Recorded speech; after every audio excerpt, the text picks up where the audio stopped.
All the comments in these tutorials will be in English to allow anybody to follow them.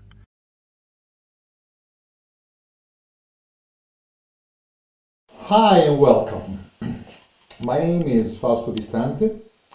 I play the keyboards in a group here in Italy. It's a tribute band to the Pink Floyd, and the name is Pink Tonic. And if you're interested, you can find some of our performances on the web, on YouTube, or in Facebook. But that's not why I'm here now. In that group, of course, I play the Hammond organ and the North Stage 3 and a sampler here. But since I derive from my, let's say, classical approach to music, I play the piano. And I had an idea of trying to transpose some pieces, quite a lot actually, of the Pink Floyd just for piano, without any bass, without any electronics, but just classical piano. Actually, I was not so sure of the outcome of this idea, but after I worked a little bit on it, I found that it was nice actually, and you can perform it anywhere you find a piano, and people are quite astonished by hearing pieces of Pink Floyd played by piano. And then I said, well, why don't you try to share this experience you had with other people who are fans of the Pink Floyd and play the piano. And so I thought I could make a series of tutorials. Of course, you can criticize them as much as you want. They're not professional ones. Explaining and showing how I transposed these pieces. I tried to be as simple as possible. Of course, some basics are required. I mean, I won't explain how a chord is made. I won't say that a C major is C, E, and G, of course. So how chords are made, you have to know it. There's no real technical problems in playing Pink Floyd. I mean, when I play Genesis, for instance, fourth or fifth, it's a completely different matter. Pink Floyd pieces are quite simple, actually, and the hard part is trying to transpose the overall feeling of the piece. They use lots of effects and lots of electronics, just to a classical instrument, just like a piano. And we'll see that this is possible. Now, the first piece and this first tutorial deals with one of the pieces maybe you think that could not be played by piano because it's the part that's sung is exceptional, and I'm talking about The Great Gig in the Sky. Of course, there is a piano introduction, but then when she starts, we'll see how we manage also that part. So, I think that this introduction is long enough, and I wish you an interesting listening to these tutorials, and any suggestion you have, just write it down, and I'll be happy to read them. Have fun! The whole piece starts with a B minor chord, and then I'll point out the chords while I play them. And be careful, although I'll say it also when we are playing at the left hand, which is the bass, which gives the real groove of the piece. Here we go with the B minor, and we'll have a B on the left, going to an F. B flat is the next one, and back to an F with the next one. minor 7th, and go to a C, add the 9th if you want. Now watch the left hand, G minor 7th, going back to a C, add the 9th if you want, and then we go to an F major 7th major, B flat 7 major,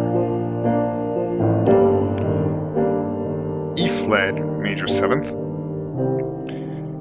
and C minor 7th. Now keep that C minor for half beat and then go to an F 7th, B flat major 7th, E flat, and then all this is with a B flat. And now we come to the part where Claire starts singing and actually doing it exactly as she did it. It's probably impossible. I believe you all know the story of how she performed it. And well, from a technical point of view, chords point of view, it's quite easy. It's just two chords. It's a G minor 7th and a C 9th, which is a C with an added D. One chord per beat until it comes to the end where the G minor 7 will add a 5th flat going to a G flat 7th and back to the B minor, which links to the third part. But we'll see these things while I play them. Of course, this part can be as long as you want. I mean, you can go ahead and do whatever you want with these two chords. I'll start from the last B flat and go on from that.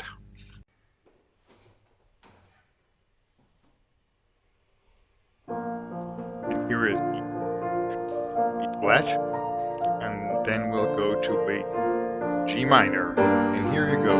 Here's the first G minor, and here's the C, where you can add a 9th if you want. And now you go ahead with these two chords,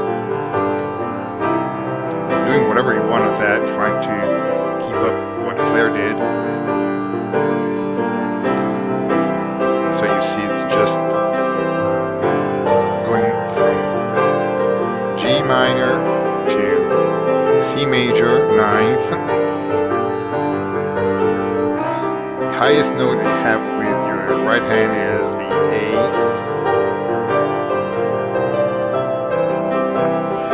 Now let's be careful. Here's the A that I was talking about. Be careful for how you link this to the other part. You'll have a G minor, then you'll add a diminished 5, 5th. Here it is.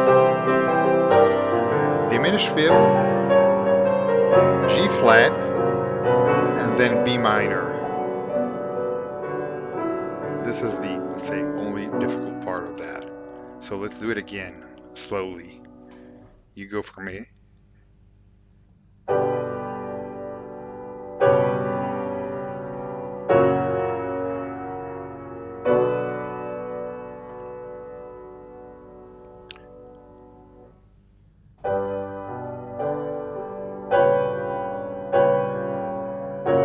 And here go to the final B minor.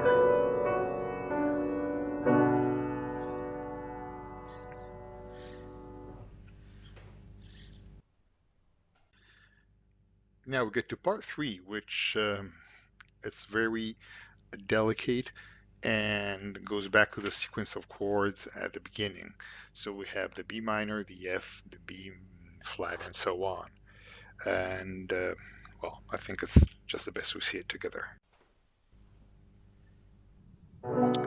Here we start with the B minor,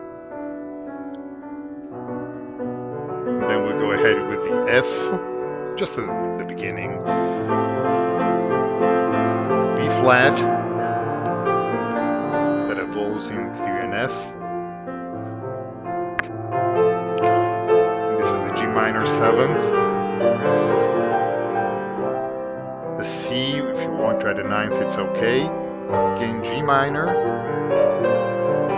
This is with a timing out of the regular timing. That's C, F major, and B flat. That goes to the E flat, 7th major,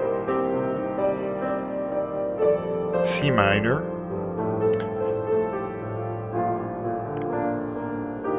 and that as at the beginning.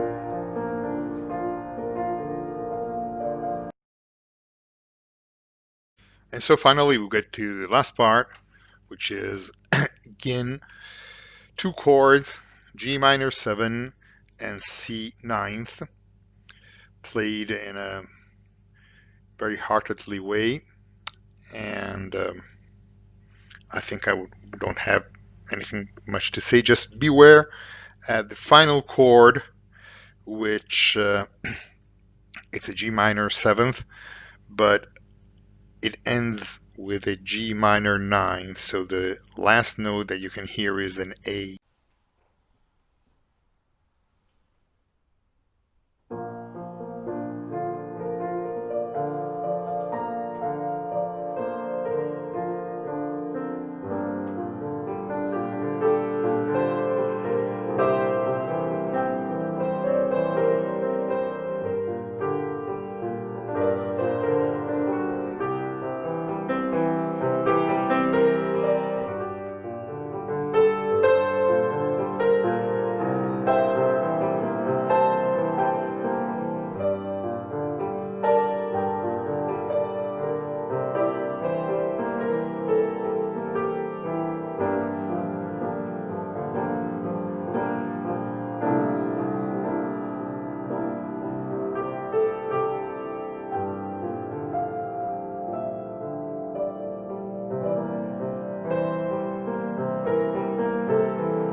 And now let's piece it all together and see how it comes out.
Well, so that's it. I hope you enjoyed it, and you will excuse all the mistakes that I made, and I hope also helped somebody who wanted to try to play this piece to see how it can be actually played.